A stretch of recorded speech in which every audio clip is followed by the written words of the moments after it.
Sixolele Sotyelelwa now joining us live from Lords to chat all things Proteas. And the opening day SABC sports reporter and regular contributor right here on Sports and Prime, Sixolele Sotyelelwa.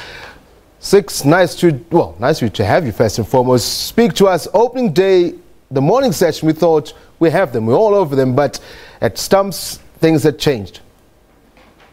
Yeah, good evening to the viewers back at home, and good evening, Tabiso. Yes, Dinaga wouldn't have asked for a better start in his captaincy, particularly captaining here at Lords. 4 down before lunch, you would have expected South Africa to pick up more wickets post lunch and perhaps restrict England to 250, 275, and Vernon Philander also suggested so in the post-match presentation, saying that they would have liked perhaps where they were after lunch to at least restrict them to 250. But credit must go to Joe Root, his ability to even though he had a couple of chances go in his favour, being dropped a couple of times by South Africa, one at fine leg and one in the gully region. He went on and kicked on, and that's what a test player does to you. That's what a good test player does to you. When he gets an opportunity, he goes and scores bigs, and he scored a big 150 today, which put England in a very commanding position.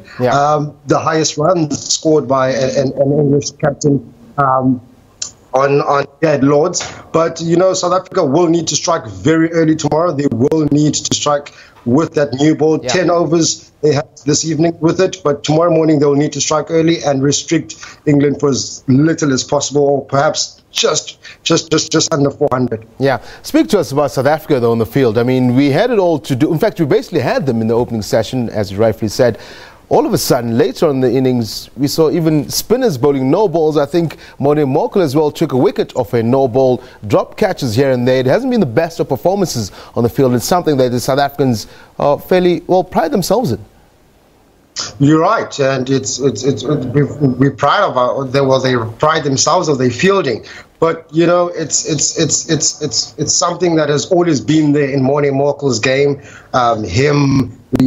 The story of him bowling no balls. He's bowled a couple of no balls in World Cups. He's bowled no balls in T20 World Cups. He's bowled no balls in IPL. He's bowling no balls in Test cricket, and it's costing the side, and it cost the side today again. But coming from a spinner, obviously it's something unheard of. It's something. But again, no balls in any form of cricket is unacceptable, particularly when it comes to Test cricket, where a wicket like Joe Root may make or change the game or put you in a very good position. Today it didn't work out. Many. I mean, 1 is enough, but 2 is way too many. Yeah, I'm going to have to end it there from you, Sixolele, for tonight. I'm sure we're going to get updates again tomorrow evening from you. Thank you very much for your time. Thank you very much for joining us on Sports and Prime and giving us your look on day 1, the first test between South Africa as well as England out at Lords.